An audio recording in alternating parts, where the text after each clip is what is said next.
Hey, what's going on, guys? Hankerberger here, and welcome back to a new video. Today's video, I'm going to be giving a more comprehensive guide on Uldaman. As you can see, I'm in here right now, and the first step I will say a lot of people struggle with is pathing manipulation, and how to pad mobs correctly. There's a lot of things to do with Uldaman that the mob pathing, which I believe was changed since normal classic, due to the facts of they don't want people running it as much. So this pathing right here, one of the big things to understand about it is the mobs, how they path. They have this weird thing where if you're standing right here, they will still consider you on this upwards ledge, and they will still keep walking to you. Here, here, here, they will still. It's not until you pass this rock or this rock, they will start pathing down. Sometimes you can get away with doing this, but most of the times what you want to do is this jump instead. Unless you are watching them to watch when they do the fuck up. Another thing to watch is, put my pet right there. Actually, hold on, sorry. With the pet being right there, the mobs will come to you, right? The pet is me, for example. The mobs will run to you, and yes, that's okay. But what you could do is when you notice them coming here, once they pass about this point right here, they will consider you in melee range, and they will do their last straw to try and run here. It's even if you're down here at this corner right here, they will still make this run, this like last straw run to get to you, where they will run to you like this. You can't have that. So what I advise people when they're doing this is to not let anything pass about this point right here. I'll show you with Geomancers and the Stone Vault Maulers. But you do not want them passing this point right here, because what they'll do is they'll run to you. Here it's a little different because they can run to about right here before they'll actually make that leap of faith to try and get to you. What I do is just let them come. And if I'm having issues getting these guys, we're 50 now, so we can actually take a few hits. So I'll actually just stand here and take a few 5 melees. I'll give a more comprehensive guide as soon as I start doing the pulls. So I'll be back once I get the Geomancers pulled, and I can show you. All right, so I'm gonna give you a guide on how to do this pull right here. So my normal pull I will do is I will pull this Relic Hunter here. So we'll get this Relic Hunter aggroed. Pull this Shriek Bat. And this is the first thing that you have to learn is leashing. Not leashing, social aggro. That will social aggro if you jump up here and then jump down. That normally will social aggro, sometimes it doesn't. You do not need to pull any of these. Now the next thing you want to do is hug this right wall, pull this Scorpid, jump up to this ledge right here. This ledge is a pathing up, and then they'll pad down. Next thing you want to do is you want to grab this Brawler. If it doesn't pull for a heartbeat, that's fine. You want to melee aggro that one, and you want to run through this path. They will social. Actually, Skull does. And all you want to do here is you just want to run. This will pull, so I'm going to turn. And you want to run through this because what happens is the mobs will run around it. And you want to finish this pull by pulling that ad, and you're done. That is the how to do that pull. I am not going to do this pull because I need to show you something real quick. So another issue that you'll have in this farm is something called Spell Not Learned. If I use this spell right here, target not line of sight, and then I try using it again, see how it says Spell Not Learned? The way you fix this is you have to deselect it, reselect it, and then cast it.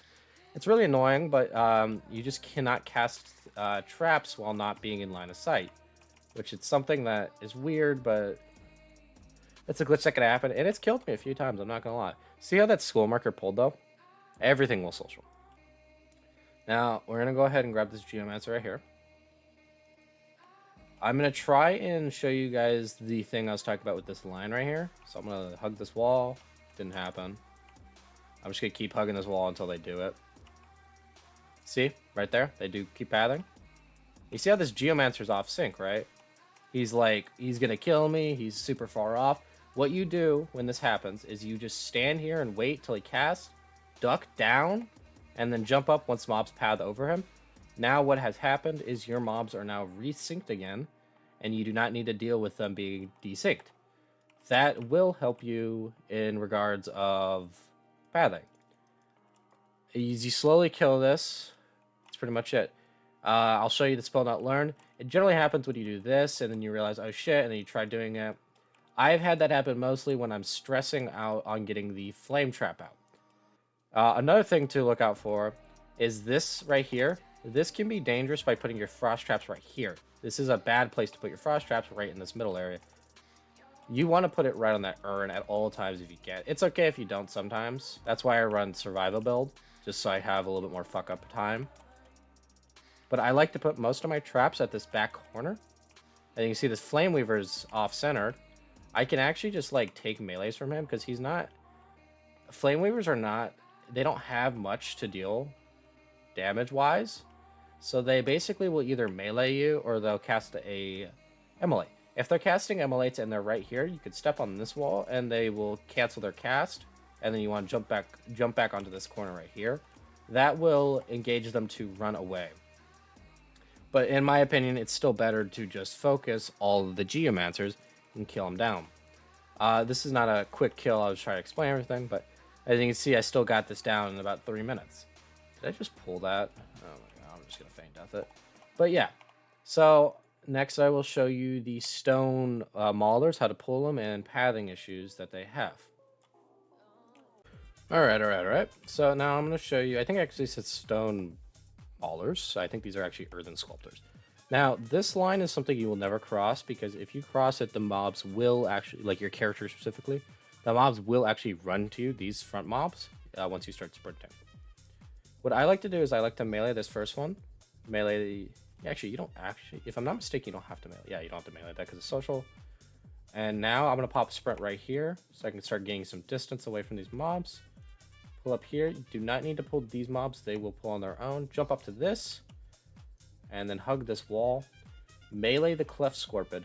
And now you need to make sure you get back there quick enough and hopefully don't get dazed or stunned. Now these Cleft Scorpids...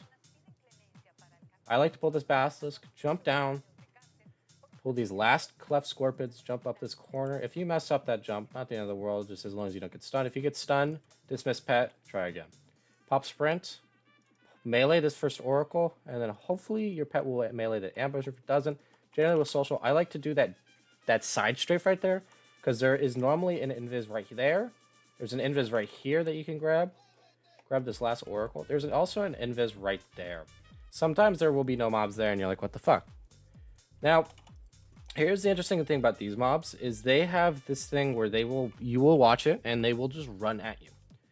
The reason they run at you is because they're pathing and they're running. So like I talked about the melee range right here, that's when they're slowed. When they're running, the melee range is like right here. So if they ever pass this line, they will actually just fucking full send it at you.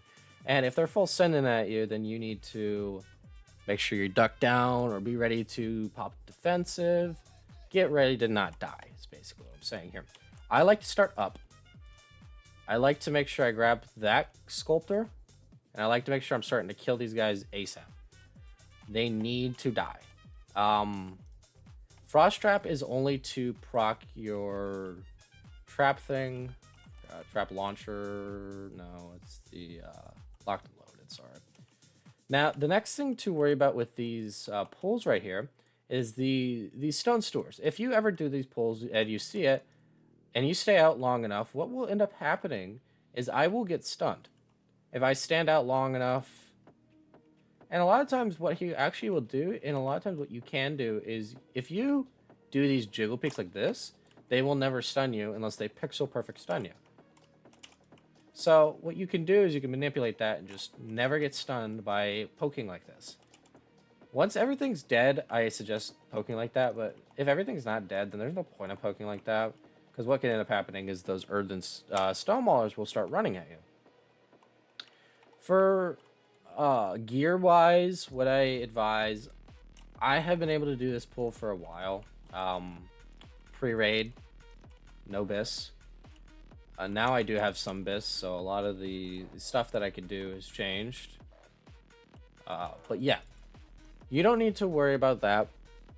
As long as you follow those things right there that I just did, where I don't let those guys come to me, and you need to nuke them as soon as they come out so that they don't kill you. I will go over a few more things in this video though, so if you need any more help, they'll probably be there. Alright, now here I'm going to show you two builds. Go ahead and whoops, increase your size here and get a little bit better of a view. All right. I think my monitor over here is gonna be my over here. So what we're gonna look at here is our two builds we have. This is going to be the survival build that I prefer learning and doing is taking points into monster slaying, humanoid slaying, and deflection. This is for trogs, and this is for giants, beasts, and whatnot. So it's like all the animals. You want the trogs to die quicker, so you take the humanoid side. Then you will be taking survivalist and clever traps. This is so you have the increased damage and time. This is for the resist. This is for hit chances, really nice, and lower chance to resist. This is for crit strike, and this is for agi. The agi scale is really nice, so it's explosive shot. Now this is the Beastmaster. This one changes very different lightly. So basically, both the marksman and the Beastmaster, the survival build, run the same things. Endurance training, thick hide, provide pep, and revise the beast. Now the marksman build, on the other hand, will run the exact same build except they have 1 point less thick hide. And with the marksman, you'll run efficiency 5, lethal shots 5, proved arcane shot 5, mortal strike shots 5, proof serpent sting 2, barrage 3, range weapon spec 5, and true shot aura 1. This will increase your damage, but it'll make it more risky. So I only advise using this build once you know what you're doing and you don't need hit. When you need hit, you don't want to run this build because you need to hit stuff, and missing a explosive shot is worse because you're gonna lose about 7,000 damage worth of explosive shot if you miss it. Alrighty, now let's take a look at a little bit of gear. So you can do this in, I think it's called wolf gear, which is agi stand. Correct me if I'm wrong. Agi strength, whatever. For gear wise, I have some bis, some non-bis. Obviously that's not actually going to be there. I just like being a cactus when I'm sitting here. So we have the glowing Neuralink cowl. This can be whatever. The crit's nicer. I would actually advise taking the crit one from Nomer. Shrieking Spalders. This is the new one just for hip. Just add you. Most of the stuff you want. And this is really good because stats, crit. And most of my gear is pretty self-explanatory. I think I show runes. I didn't show runes, but I think I'll put a picture up on screen about what runes I run. Yeah, I mean, that's pretty much your guide. If you have any questions and any concerns, you can comment down below and I'll address them. If you enjoyed this, please like, sub, and yeah, I hope you have a great day. It's Anchorburger, and I'm out.